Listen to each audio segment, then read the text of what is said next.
তাড়াতাড়ি আয়। মেয়ে তো খুব মিষ্টি দেখতে, এত সুন্দর মেয়ে আমি জীবনে কখনো দেখি নাই। ভুল বললেন ভাইজান, বর্তমান বিশ্বে সুন্দরীদের যে তালিকা আছে সেখানে 1 নম্বরে আছে রাশ্মিকা মান্দানা। নাম শুনেছেন নিশ্চয়ই। 257টা দেশের মধ্যে ফেস কাটিং এ এসে এখন 1 নম্বরে। বলেন ঠিক না বেঠিক? ঠিক ঠিক। আসলে এখন তো সবাই মেকআপ সুন্দরী, মেকআপ করলে যমুনা টিভি আর ধুয়ে ফেললে আনোয়ার টিভি। আপা, আমার মা জননী কিন্তু খুব সুন্দর গান করে, সবার একটু গান শুনে দাও না। 71-এর সেই মুক্তিযুদ্ধতে সুফি সম্রাট দেওয়ান বাগি বাবা যান। আরে এগুলো কি ধরনের গান? একটা ধর্মীয় গান শোনাও না। তপ্তবি তপ তপ্তবালি উসব সুপাপ সুপ সুপালি তপ্তবি তপ। আর গান করতে হবে। আমার মনে হয় কি আমরা আগে সবাই একজন একজনকে পরিচিত হয়ে যাই, কি বলে? হ্যাঁ, আগে পরিচিতি পর্বটা হওয়া উচিত। আমি হলাম পাত্রের মামা, উনি কিন্তু একই সাথে আমার দুলা ভাই আবার শ্বশুর। আরেক হিসাবে উনি আমার তাওয়াই লাগে। আবার ওনার যে চতুর্থ স্ত্রী, তার ছোট বোন আমার স্ত্রী, সেই হিসাবে উনি আমার ভাইরা। চুদলিং পং। আবার ওনার যে দ্বিতীয় স্ত্রী, সে আবার আমার খালা লাগে, সেই হিসাবে উনি আমার খালুও হয়। এরা এত বিয়ে করেছে আর আমি একটা বিয়ে করতে পারছি না। হায় আল্লাহ খালেদ, আমি যদি একবার বিয়ে করতে পারতাম, আমি জানি না ভবিষ্যতে আমি চেঞ্জ হব কিনা, কিন্তু যদি পারতাম জীবন দিয়ে সংসারটা করতাম।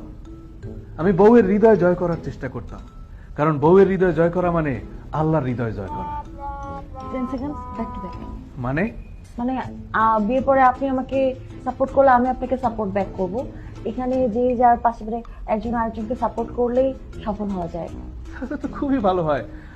তুমি কেক বানায় দিবা আর আমি আগারগাঁও কেক স্টেশনে নিয়ে কেক বিক্রি করবো। ওই দেখো আপা জান, কেকের কথা মনে করাই দিচ্ছে। আপনাদের জন্য কিন্তু কেকের ব্যবস্থা আছে। করে নয়ন, এই কেক লে, মেহমানকে কেক দে।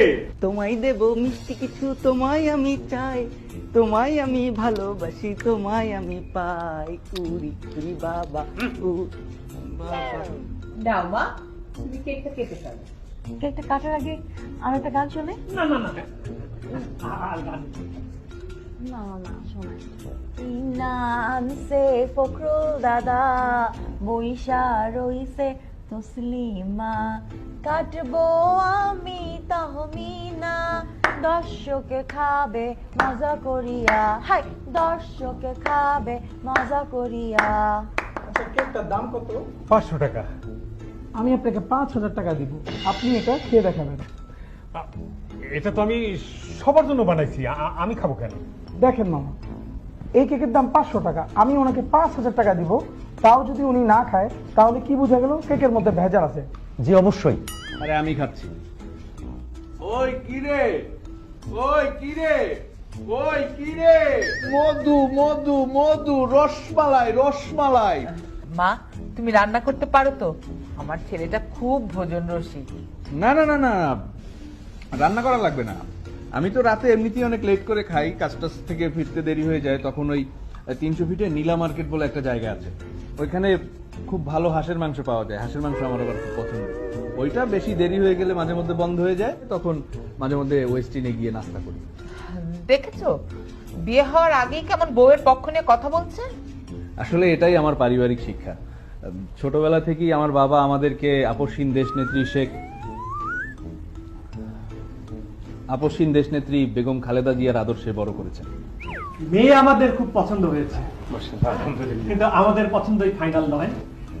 আমাদের একজন লিডার আছেন, উনি দেশের বাইরে থাকেন, উনি মেয়ের সাথে ভিডিও কলে কথা বলবেন। জি জি জি। আসসালামু আলাইকুম। সামনে তোমার বিয়ে আছে, তুমি তোমার আব্বু আম্মুকে বলবে আঙ্কেলের সাথে আমার কথা হয়েছে, কবির আঙ্কেল বলেছে তাদের ভাতিজার সাথে যদি আমার বিয়ে হয় তাহলে তারা আমাকে এইভাবে ভালো রাখার ব্যবস্থা করবেন। তারপর তুমি তোমার চাচা চাচি বাবা মাকে কনভিন্স করে ফেলবে যাতে বিয়েটা হয়। আর যদি আমাদের ছেলে খারাপ হয় তাহলে তুমি ডিভোর্স দিয়ে দিও, হয়ে গেল। কবির রহমান জানেন নাকি আজকের বিয়ের নায়ক আপনি। আমাদের তো মেয়ে পছন্দ হয়েছে। মা, তোমার কিছু জিজ্ঞেস করার আছে ছেলেকে? আপনার শার্টটা অনেক সুন্দর, আপনাকে খুব হ্যান্ডসাম লাগছে। এটা বেজলাইনের শার্ট না? হ্যাঁ, এই শার্ট আমি যখন প্রথমবার পরছিলাম আমার স্টাইল লুক পুরো চেঞ্জ হয়ে গেছিল, মানে এত সুন্দর লাগছিল। আমার আব্বার যখন ইন্ডিয়াতে অপারেশন করাতে নিয়ে গেছিলাম তখন ইন্ডিয়াতে এত সুন্দর শার্ট আমি দেখি নাই। আল্লাহ, বেজলাইনের শার্ট কত সুন্দর।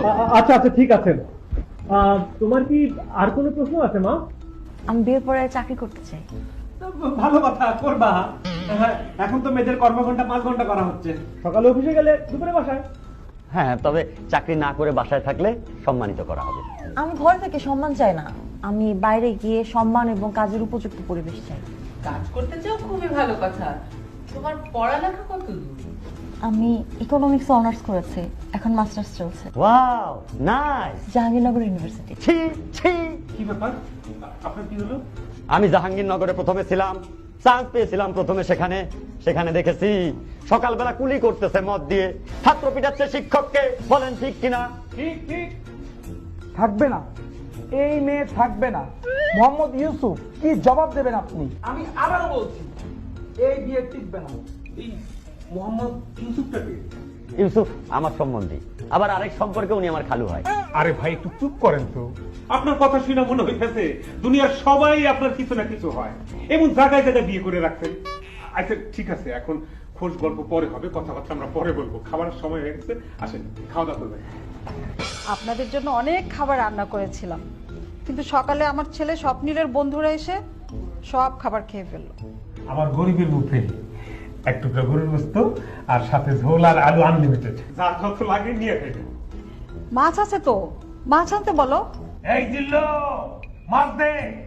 আমি গরিব মানুষ, বেশি কিছু খাওয়াতে পারলাম না, কিন্তু মনে করি না আমি আপনার চেয়েও গরিব। আপনি তো তবু আমাকে মাছ মাংস খাওয়াতে পারতেছেন, আমি তাও পারি না। আমার ছেলেটা সেদিন বললো, বাবা ইলিশ মাছ খাবো, আমি তাকে কিনে দিতে পারিনি। আমি তাকে বললাম, বাবা বাজারে ইলিশ মাছ উঠেনি। আমি তাকে একটা পাঙ্গাস মাছ কিনে দিয়ে বললাম, খা, এটা ইলিশ মাছ। আপনার চেয়ে আমি বেশি গরিব। ওদিন আমার ভাই আমাকে বললো, কতদিন ঘরে বসে আছি, চলে একটু ঘুরতে যাই। আমি কত সময় করলাম আমার ওয়াইফের সাথে, আমার পকেটে একটা টাকাও নাই। আমি বুঝতে পারলাম না। আমার ওয়াইফ আমার মানি ব্যাগ চেক করলো, দেখ আমার মানি ব্যাগে মাত্র 80 টাকা আছে। আমার ওয়াইফ অদরে কেঁদে ফেললো, বললো ঘুরতে যাওয়ার দরকার নাই। আচ্ছা আচ্ছা ভাই, ঠিক আছে, আমরা খাওয়া শুরু করি। আসো তো। শুরু করে। বাবা তুমি তো কিছুই খাচ্ছ না। জানো, আমি যখন বিদেশে ছিলাম, আমার কপিলের ছেলে, মনে করো তোমার বয়স, 3-4টা ষান্ডার মাংস এক বছর শেষ করে দেয়। দিয়ে দেশি মুরগির মাংস। না, এটা তো দেশি মুরগি না, এটা পাকিস্তানি মুরগি। না না, দেশি। না, আপনি বললে তো হবে না। আরে তুমিও জানো, আমিও জানি, এই মুরগি পাকিস্তানি। তুমিও জানো, আমিও জানি, এই মুরগি পাকিস্তানি। পাকিস্তানি হানি আমির বাংলাদেশ আইলে আপনারা খুশি হন, আর পাকিস্তানি মুরগি খেতে সমস্যা কি? এই হানিয়া আমিরটাকে?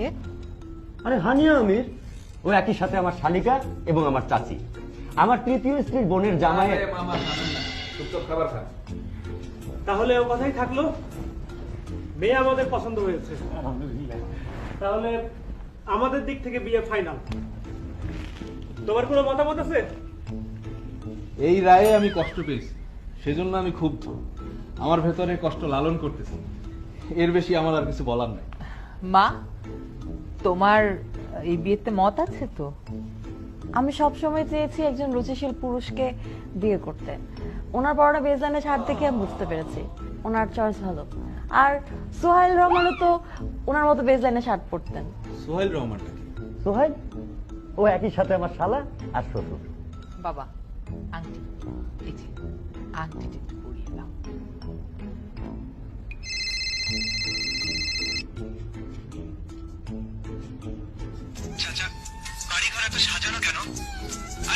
হেনার তো বিয়ে হয়ে গেছে।